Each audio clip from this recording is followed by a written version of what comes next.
오늘 함께 들을 하나님의 말씀은 구약성경 창세기 2장 20절에서 25절 말씀입니다. 창세기 2장 20절에서 25절 말씀 한 절씩 교독하시고 25절은 함께 읽겠습니다. 아담이 모든 가축과 공중의 새와 들의 모든 짐승에게 이름을 주니라. 아담이 돕는 배필이 없으므로 여호와 하나님이 아담을 깊이 잠들게 하시니 잠들매 그가 갈빗대 하나를 취하고 살로 대신 채우시고 여호와 하나님이 아담에게서 취하신 그 갈빗대로 여자를 만드시고 그를 아담에게로 이끌어 오시니 아담이 이르되 이는 내 뼈 중에 뼈요 살 중에 살이라. 이것을 남자에게서 취하였은즉 여자라 부르리라 하니라. 이러므로 남자가 부모를 떠나 그의 아내와 합하여 둘이 한 몸을 이룰지로다. 아담과 그의 아내 두 사람이 벌거벗었으나 부끄러워하지 아니하니라. 아멘. 아멘. 오늘은 교사주일입니다. 교사주일인데 오늘 함께 읽은 이 본문의 말씀이 이렇게 어울리나요?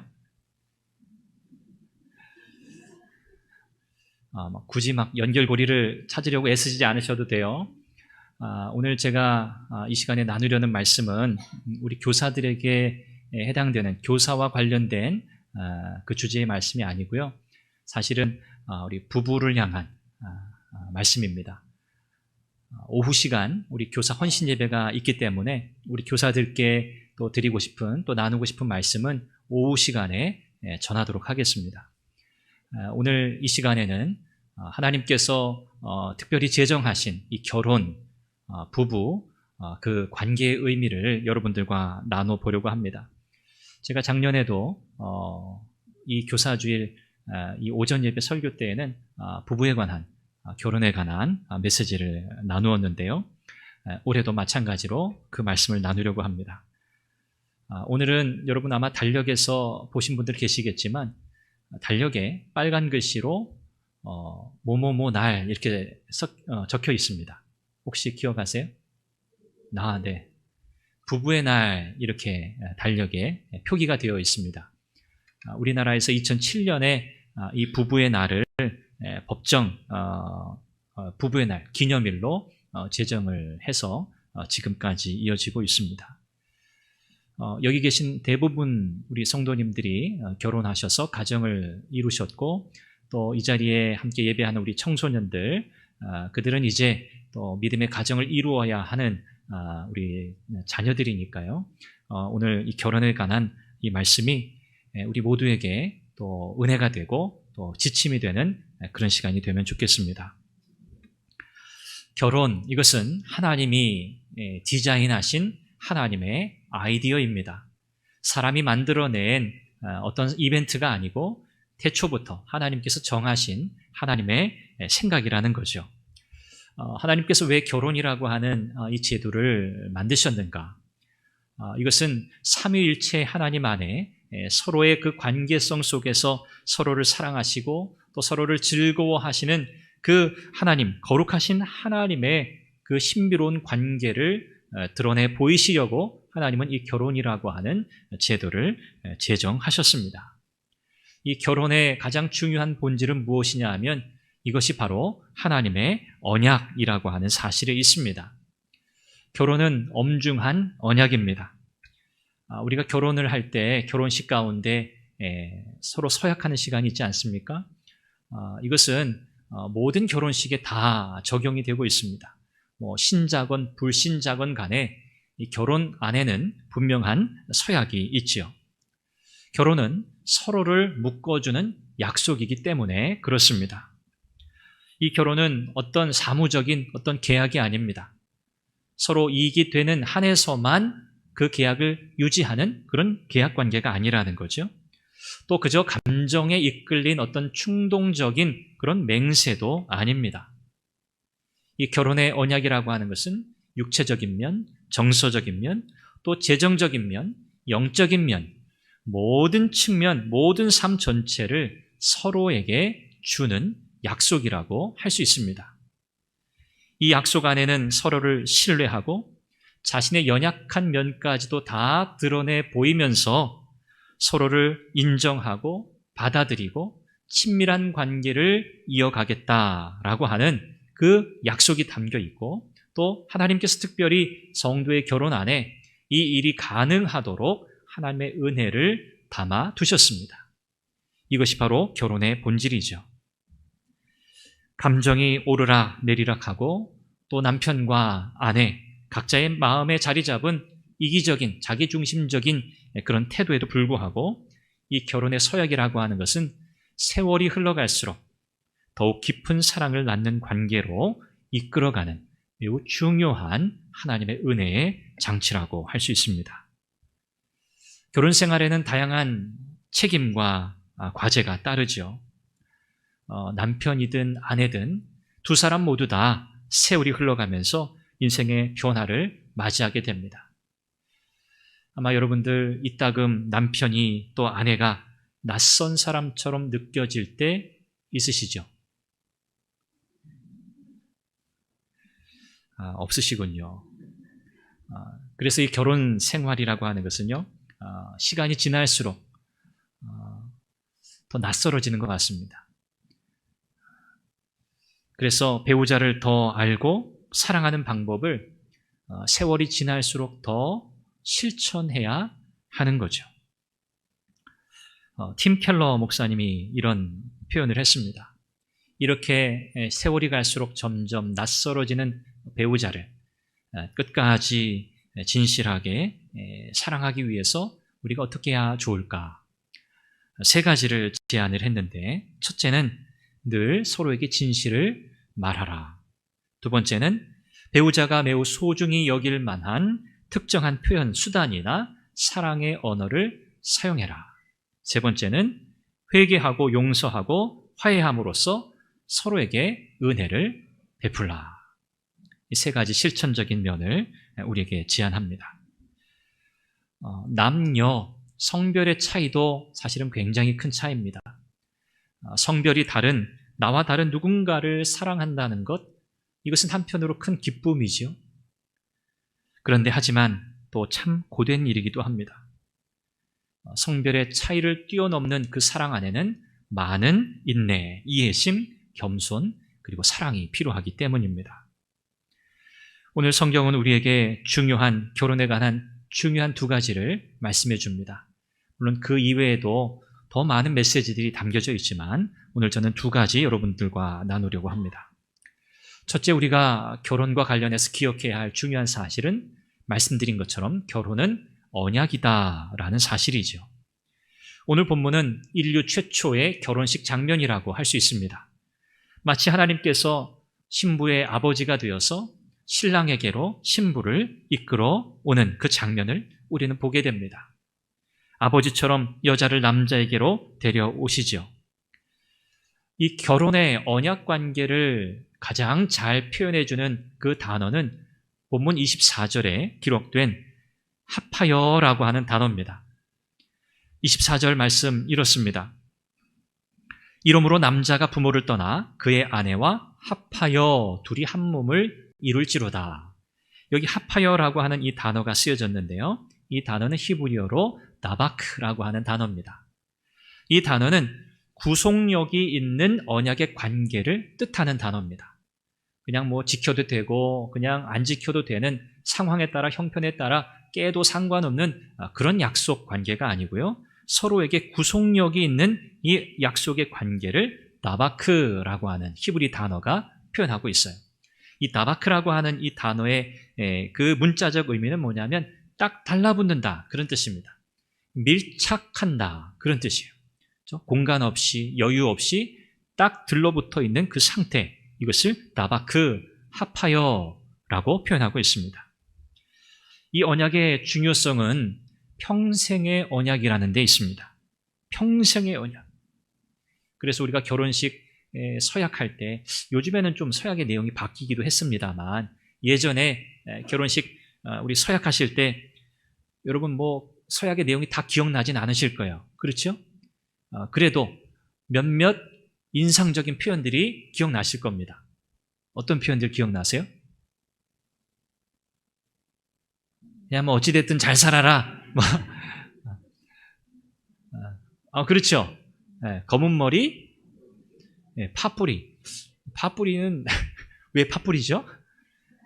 하에서 네, 검은 머리가 파뿌리 되도록, 검은 머리가 백발이 될 때까지, 이제 뭐 평생 그런 뜻이죠. 평생 부부로 잘 살아라. 그런 표현이 있었습니다. 이 평생의 언약이라고 하는 것, 결혼 생활을 이미 오래 하신 우리 성도님들, 뭐 저도 이제 한 20여 년 되었습니다만은 결혼 생활을 오래 하시면서 아마 예외 없이 힘든 시간들이 있으셨을 거예요. 없었다는 건 거짓말일 거고요. 아마 굉장히 힘든 시간들이 있으셨을 겁니다. 그때마다 여러분들이 참 인내하시면서 또 사랑으로 잘 이기셨을 거예요. 성경은 이 결혼이 언약이라고 하는 이 중요한 사실 앞에서 실제 우리의 현실 속에서 마주하는 결혼 생활의 어려움과 위기를 우리가 어떻게 극복하고 이겨낼까? 바로 우리의 결혼이 엄중한 언약 가운데 맺어진 관계라는 것을 기억하라고 말씀합니다. 이것이 결혼이 언약이라고 하는 그 표현 속에 담겨져 있는 중요한 실천적인 의미입니다. 그 어려운 시기를 결혼식 할 때 서로 엄숙하게 서약했던 그 서약을 기억하면서 힘을 얻어 이겨내야 한다는 거죠. 왜냐하면 결혼이라고 하는 것은요, 자아 실현이 아닙니다. 결혼해서 내 인생, 내가 원하는 삶 한번 내가 이루어내리라. 자아 실현을 내가 한번 해보리라. 그러기 위해서 남편이 필요하고 아내가 필요하다.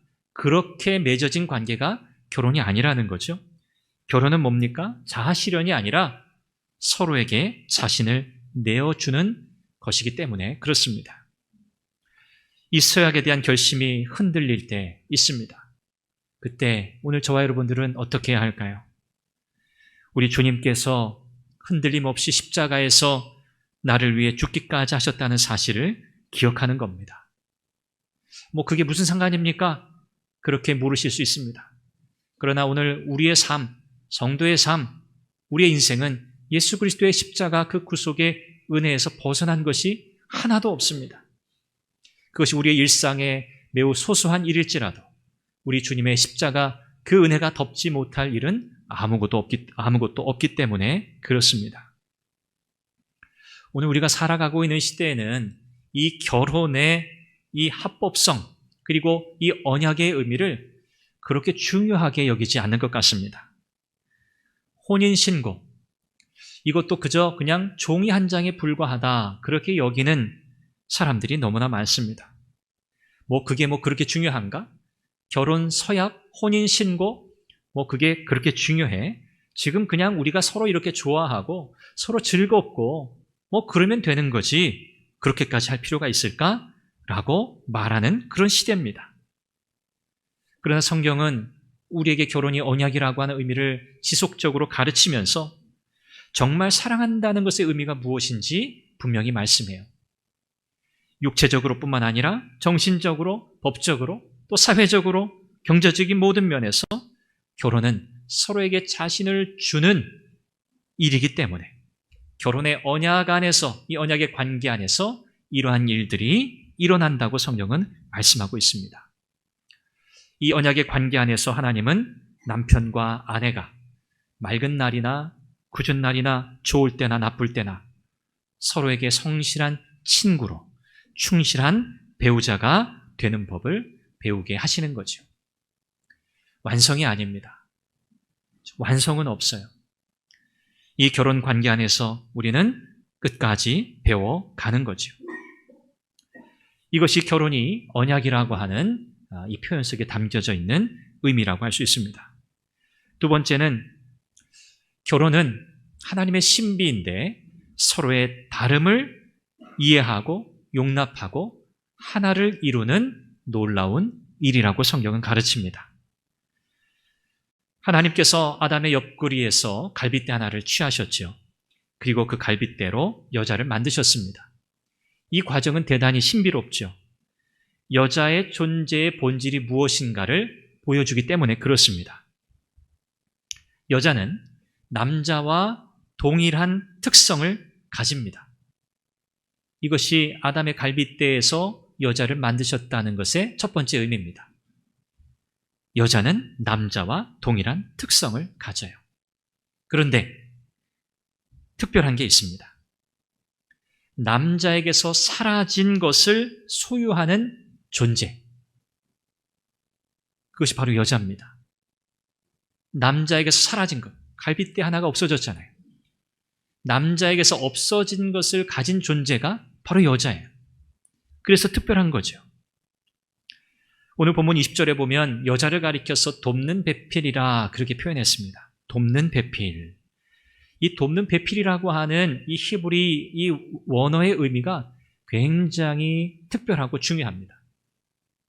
이 돕는 배필을 영어로는 헬퍼, 보통 그렇게 번역했어요. 헬퍼. 그냥 돕는 사람, 조력자, 옆에서 도와주는 사람, 그런 의미로 번역했습니다만 이 원문의 의미를 충분히 드러내지 못해요. 이 돕는 배필이라고 하는 히브리 이 단어의 문자적인 의미는 뭐냐 하면 나와 반대편에 서 있는 사람, 그런 뜻이에요.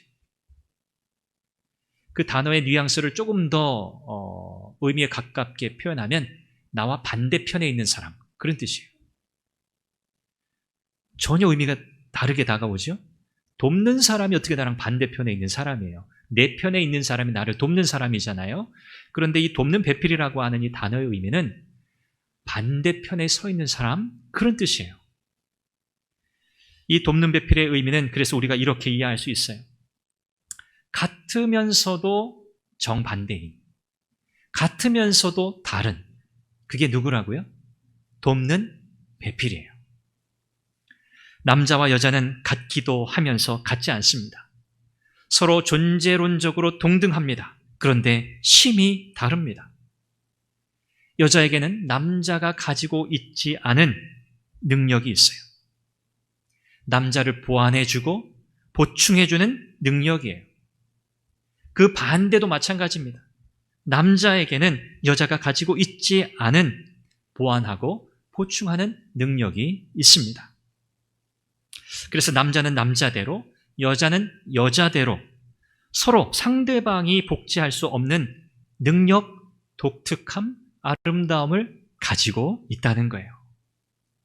하나님은 그렇게 남자와 여자를 만드셨어요.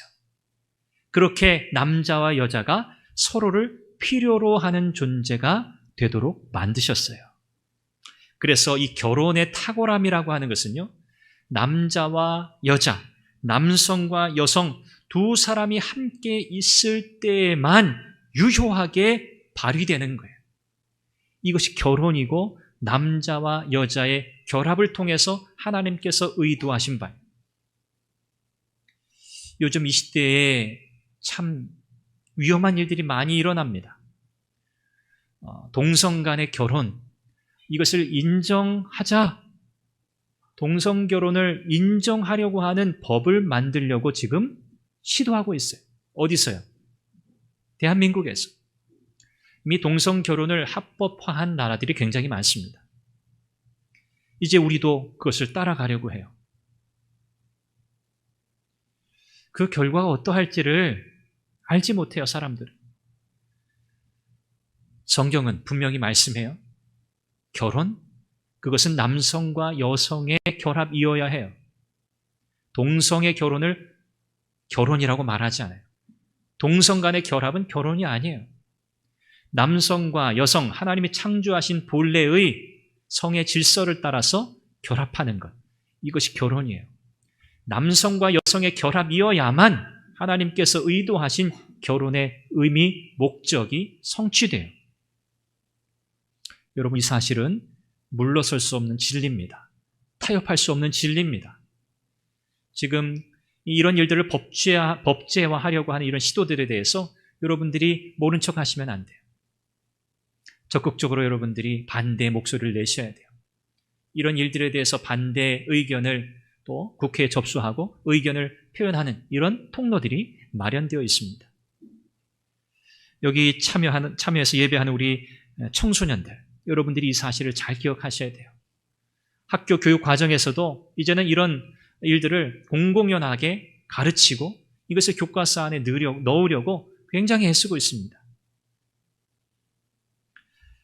성경은 우리에게 분명히 말씀해요. 결혼은 남성과 여성의 결합이라고요. 그래서 결혼은요, 서로를 보완하는 동반자적인 관계입니다. 하나님이 그렇게 처음부터 그렇게 만드셨어요. 이 말은 어떤 뜻이죠? 서로를 보완한다? 서로의 차이를 극복하면서 하나를 이루는 관계라는 거예요. 처음부터 하나님 그렇게 만드셨어요. 달라요. 달라도 너무 달라요. 그건 당연한 거예요. 하나님이 그렇게 너무 다르게 만드셨거든요. 같으면서도 너무 다르게 만드셨어요. 그래서 결혼 언약 안에 우리를 묶어두시면서 평생의 언약으로 두시면서 너희의 서로 다름을 하나됨으로, 연합함으로 하나님께 영광 돌리는 삶을 살아야 한다고 그렇게 만드신 거예요. 스탠리 하워와스라고 하는 윤리 신학자가 이렇게 말했어요. 나와 결혼하는 사람이 어떤 사람인지 우리는 절대 알 수 없다. 그저 안다고 생각할 뿐이다. 애초에 나와 꼭 맞는 사람과 결혼한다고 해도 시간이 지나면 그 사람은 처음과는 다른 사람이 된다. 결혼 생활을 영위한다는 것은 나와 결혼한 그 낯선 사람을 사랑하고 보살피는 법을 배우는 일이다. 우리에게 필요한 것은요, 절대 달라지지 않는 완벽한 짝이 아닙니다. 부부싸움 하다가 그런 표현들 해보신 적이 있으세요? 당신 변했어. 당신 변했어. 당연히 변하죠. 변할 수밖에 없어요. 변하지 않는 사람은 없어요. 달라지지 않는 사람은 없어요. 변화를 인정하고 받아들이면서 서로에게 그럼에도 불구하고 변함없이 헌신하는 것. 하나님은 결혼을 그렇게 만드셨어요. 우리한테 어렵죠. 변화를 인정하는 게 어려운 거예요. 나도 변했는데, 그렇죠? 상대방도 변했는데, 그리고 계속 변하고 있는데 그 변화를 받아들이지 못하면 굉장히 힘들어요. 아, 이 변화는 당연한 거구나. 변할 수밖에 없구나. 내가 처음에 눈에 콩깍지가 씌어서 그렇게 사랑한다고 그렇게 결혼했던 그때 그 시절, 그 결혼식 날, 그 사람, 그 남편, 그 아내가 지금 아니에요. 아니에요. 우리가 그거 인정해야 돼요. 우리는 변했구나. 그런 변화 때문에 우리는 때로 힘들고 괴롭고 심히 갈등하고, 또 많은 부부들이 이런 변화, 이런 달라지는 이런 상황들 때문에 사실 결혼 생활을 끝까지 이어가지 못하는 경우도 굉장히 많잖아요. 우리가 이런 현실을 마주하면서 우리가 이것을 어떻게 믿음으로, 신앙으로 이겨낼까? 해결할 수 있을까? 하나님께서 나의 밑바닥까지 다 알고 계신다. 우리가 그렇게 생각하면 좀 도움이 되지 않을까요? 하나님께서 나의 밑바닥을 다 아신다. 나의 모든 허물, 약점, 우리 하나님이 다 아신다. 그래서 나를 내치신 게 아니라 그럴수록 나를 더 사랑하신다. 그럴수록 나를 더 보듬어 주신다. 나를 위로하신다. 이 변함없는 사실이 오늘 배우자를 향한 배우자의 변화, 배우자의 배우자의 약점, 이런 것들을 마주하는 우리가 우리를 변함없이 사랑하시는 우리 주님의 사랑을 기억하면서, 그렇지, 그럼에도 불구하고 나를 사랑하시는 우리 주님, 그 사랑에 힘입어 나도 나의 배우자를 사랑할 수 있게 해달라고 기도해야겠구나. 우리가 그렇게 적용하면 좋겠습니다. 에베소서 5장 말씀에 보면 남편과 아내의 관계를 그리스도와 교회의 연합의 관계에 비유해서 말씀해요. 이 말씀은 결론이 분명한 말씀인데요. 아주 다른 양편의 사람이, 서로 다른 양편이 연합하는 과정이 쉽지 않다는 거예요. 굉장히 힘들다는 것을 말씀해요. 서로 다른 사람이, 서로 생각이 달라요. 배경이 달라요. 경험이 달라요. 그런 서로 다른 반대편에 있는 사람들이 하나를 이루는 그 일은 대단히 힘든 과정이라는 것을 말씀하는 내용이에요. 그럼에도 불구하고 하나 되어야 함을 가르치는 거죠. 남편과 아내는 애초부터 다릅니다. 하나님이 다르게 창조하셨으니까요. 그런데 죄 때문에 인생이 경험하는 여러 변화들로 인해서 우리는 계속해서 달라지고 있습니다. 그러나 하나님은 결혼이라고 하는 이 언약 관계 안에서 우리가 서로의 다름을 경험하지만 그러나 하나됨을 이루는 신비를 경험하게 하십니다. 이 과정에서 우리는 부단히 애쓰고 노력해야 돼요. 내 성질에 맞지 않는다고 그 관계를 그냥 쉽게 포기하거나 내려놓아서는 안 됩니다. 너무나 다른 남편과 아내가 연합하는 것이 하나님의 뜻이기 때문에 그렇습니다. 그게 하나님의 뜻이에요. 다르다고 끝내는 게 하나님의 뜻이 아니고요. 다르니까.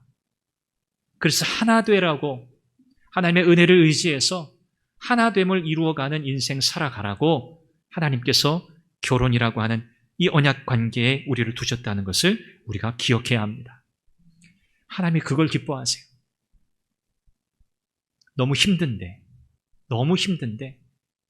그래도 서로 하나 되기 위해서 애쓰고 또 함께 두 손을 마주 잡고 또 하나님 앞에 서로 회개하고 또 서로를 용납하고 서로에게 은혜를 베풀고 이런 회복의 관계를 이 과정을 겪어가는 것을 우리 하나님 기뻐하신다는 거예요.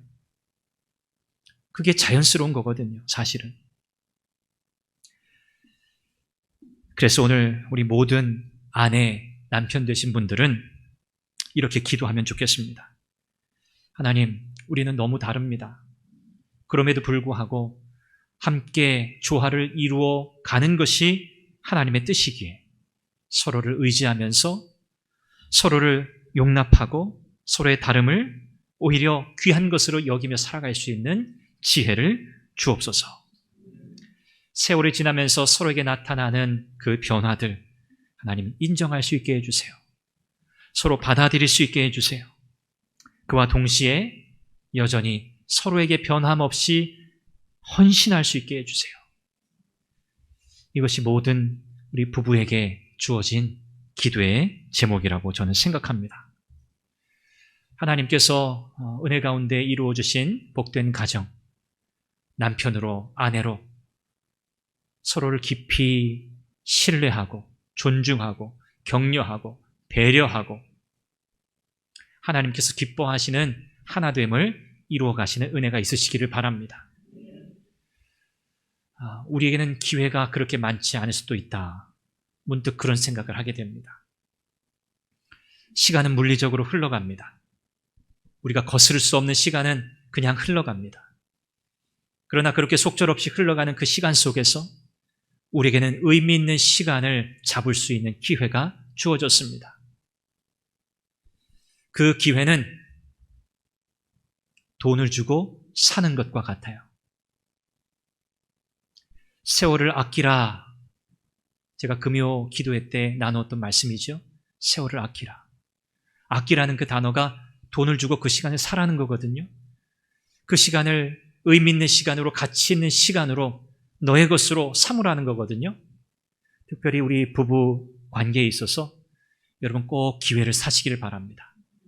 서로에게 사랑을 표현할 수 있는 그 기회, 서로를 더 이해하고 용납하고 보듬어주고 서로의 다름을 인정하고 서로의 변화를 받아들여주고 서로를 끝까지 격려하고 독려하면서 하나님께서 부르시는 그 순간까지 그렇게 서로를 깊이 사랑하는 복된 관계를 이어가시기를 주님의 이름으로 축원합니다. 기도하겠습니다. 우리 한번 같이 기도하겠습니다. 하나님께서 나를 남편으로, 아내로 결혼이라고 하는 이 언약의 관계 속에 두셨습니다. 하나님, 오늘 들은 하나님의 말씀 그 의미와 같이 언약의 의미를 깊이 새기게 하시고 서로의 다름 그 신비를 이해하고 하나님의 선하신 뜻을 이루어가게 해 주옵소서. 더 깊이 사랑하게 하시고 더 깊이 이해하게 하시고 용납하게 하시고 마지막 순간까지 서로를 향한 헌신의 삶을 살아가게 하옵소서. 우리가 이 제목으로 함께 기도하겠습니다. 자비하신 아버지 하나님, 은혜와 사랑을 감사합니다. 하나님, 오늘 결혼, 하나님의 신비, 하나님 그 의미를 생각해 보았습니다. 하나님, 사랑하는 모든 남편들, 모든 아내들에게 은혜를 더하여 주셔서 하나님, 이 결혼의 관계가 언약의 관계임을 기억하고 하나님, 서로를 향한 헌신과 신실함을 끝까지 잘 지키게 하여 주옵소서. 서로의 변화, 서로의 다름을 받아들이고 인정하는 용기와 지혜를 주시고 하나님, 우리를 끝까지 사랑하시고 우리의 모든 흠결에도 불구하고 우리를 변함없이 사랑하시는 주님의 그 사랑을 기억하게 하여 주시옵소서. 하나님, 너무 다르지만 하나님, 서로 하나 되게 하시는 그 하나님의 은혜의 역사를 우리가 기억하고 하나님, 마지막 순간까지 함께 하나됨을 이루어가는 복된 부부의 관계가 되게 하여 주옵소서. 자비하신 아버지 하나님, 오늘 부부의 관계의 의미, 결혼의 의미를 함께 나누었습니다. 하나님께서 우리에게 허락하신 이 복된 이 관계를 끝까지 잘 이어갈 수 있는 지혜와 능력을 주옵소서. 남편으로서, 아내로서의 역할을 잘 감당하게 도와주시고 서로의 변화와 서로의 다름을 받아들이고 인정하면서 서로에게 변함없이 헌신하는 남편과 아내가 되게 해 주옵소서. 물론 그 과정 속에서 우리는 때로 슬프고 아프고 힘들 것입니다. 그러나 하나님, 그와 같은 과정들을 이겨내고 극복하고 하나님의 은혜를 의지하여 끝까지 서로를 향한 사랑의 관계를 이어가는 것이 하나님의 뜻이요 하나님이 기뻐하신다는 사실을 우리가 깨달았으니 하나님, 우리가 이것을 실천할 수 있도록 은혜를 주옵소서. 모든 가정마다 하나님께서 은혜로 붙들어 주시고 특별히 이제 장차 결혼하여 가정을 이루게 될 우리 귀한 미래의 남편과 아내가 될 사랑하는 우리의 자녀들, 그들이 성경이 말씀하는 결혼의 의미를 잘 새겨서 복된 결혼을 이어갈 수 있는 복된 가정을 이루는 자녀들이 다 되게 하여 주옵소서. 예수님의 이름으로 기도합니다.